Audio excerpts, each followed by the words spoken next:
तो आज का हमारा चैप्टर है एसिड बेस एंड सॉल्ट। तो इस चैप्टर में हम ये फर्स्ट पार्ट होगा, इसमें हम डिस्कस करेंगे एसिड बेस और सॉल्ट के बारे में, और इसकी सॉल्ट की प्रॉपर्टीज़ के बारे में हम अगले चैप्टर में डिस्कस करेंगे। इस चैप्टर में सिर्फ एसिड बेस एंड सॉल्ट के बारे में डिटेल्स और इंट्रोडक्शन चैप्टर। चलिए आगे बढ़ते हैं। तो सबसे पहले एसिड के बारे में बात करना है। तो एसिड्स तो बहुत तरीके की होती है, हमें पता ही है। तो एसिड्स के बारे में हमें बात करना है। तो चलिए शुरू करते हैं चैप्टर को। तो मेन टॉपिक क्या पढ़ना है चैप्टर में, सबसे पहले मेन टॉपिक समझ लीजिए, हमें इसका डिफिनेशन पढ़ना है एसिड बेस। और केमिस्ट्री के इस चैप्टर में कुछ वो नहीं हुआ है रिएक्शन, सिलेबस कोई रिएक्शन नहीं हुआ है इस चैप्टर में, ये भी याद रखिएगा। हाँ, तो सबसे पहले मेन टॉपिक पढ़ना है एसिड बेस एंड सॉल्ट का डिफिनेशन, एग्जाम्पल एंड यूजेस, समझ में आ गया। और उसके बाद हमें पढ़ना है concept of pH scale, importance of pH in daily life, ये भी पढ़ना है। और preparation of uses of sodium hydroxide, bleaching powder, baking soda, ये हम लास्ट वीडियो में पढ़ेंगे, अगले वीडियो में पढ़ेंगे। ये लास्ट टॉपिक जो है एक मैं आपको दिखाता हूँ, ये जो है इसे हम अगली वीडियो में पढ़ेंगे। ओके गाइस, तो इस वीडियो में हम ये दोनों कवर करेंगे। तो चलिए शुरू करते हैं। सबसे पहले व्हाट इज एसिड। सबसे पहले गाइस एसिड होता क्या है। तो एसिड को हम लोग डिफाइन कैसे कर सकते हैं। तो acid is defined as which produces hydrogen ions in water, जो वाटर में हाइड्रोजन आयन प्रोड्यूस करे उसे हम एसिड कह सकते हैं। तो एसिड को डिफिनेशन कैसे नहीं होगी, लेकिन आप बोलने को ऐसे बोल सकते हैं। उसके एग्जांपल होंगे सल्फ्यूरिक एसिड और हाइड्रोक्लोरिक एसिड।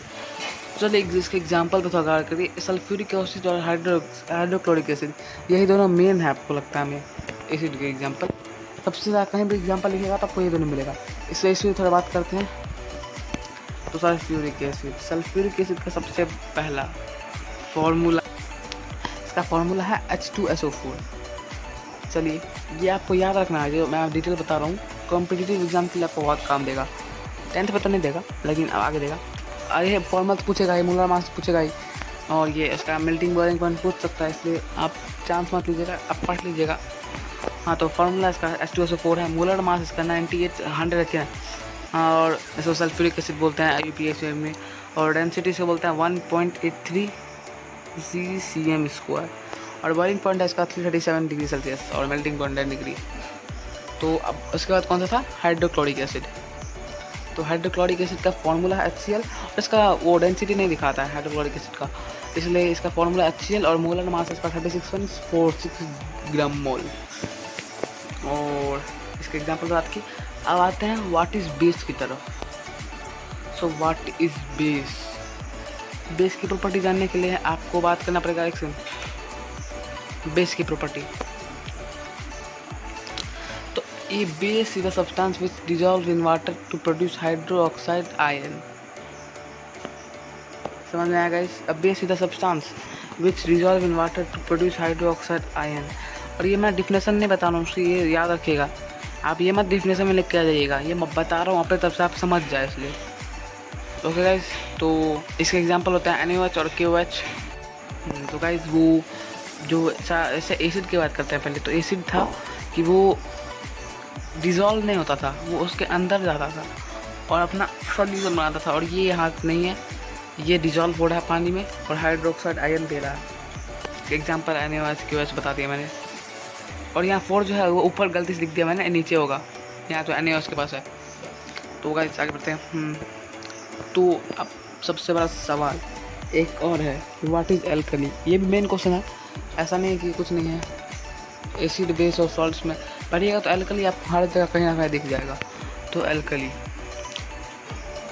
इसका पॉइंट है, ये होता क्या है। तो कोई भी चीज़ जब वाटर में डिजॉल्व हो जाए, कोई भी सब्सटेंस वाटर में डिजॉल्व हो जाए, सॉल्यूबल हो वाटर में, उसे एल्कली कहते हैं। आई थिंक आपको समझ में आ ही गया होगा। मतलब कोई भी सब्सटेंस जब वाटर में पूरी तरीके से सॉल्यूबल हो जाए तो उसे एल्कली कहते हैं। तो उसके बाद एसिड वर्सेस सॉल्ट, इस पर हमने बात की। तो एसिड वर्सेस सॉल्ट की पीएच वैल्यू पर बात करते हैं ना। सबसे पहले पीएच वैल्यू होता है, पहले पीएच स्केल क्या होता है मैं आपको बताता हूँ। पीएच स्केल में 7 न्यूट्रल होता है, उससे कम जो होता है वो होता है बेसिक, और उससे 7 सुपर एसिडिक। ओके गाइस, हाँ, तो in litmus paper acid versus salt in litmus paper की बात करूँगा मैं यहाँ पे। तो लिटमस पेपर में शुरू करते हैं। चलिए, तो एसिड को अगर लिटमस पेपर में डालिएगा, लिटमस पेपर को एसिड में डालिएगा तो वो ब्लू से रेड में कन्वर्ट हो जाएगा।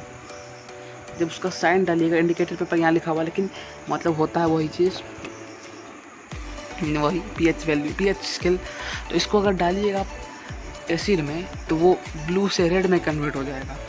ओके, ये याद रखना पड़ेगा आपको। ब्लू रेड, कहीं रेड का ब्लू कर दिया तो फिर मार्क्स कट जाएंगे पूरे कुछ, क्योंकि बेसिक है ना। हाँ, तो एसिड इसको तो याद भी कर सकते हैं आप। तो एसिड ब्लू से रेड हो जाते हैं कोई भी रिएक्शन के बीच में।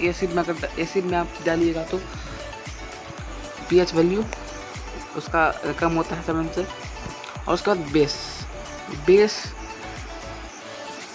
टर्न हो जाते हैं रेड से ब्लू, जस्ट अपोजिट है गाइस। उसका रेड से ब्लू में टर्न हो जाता है, अब वो ब्लू से रेड में टर्न होता है।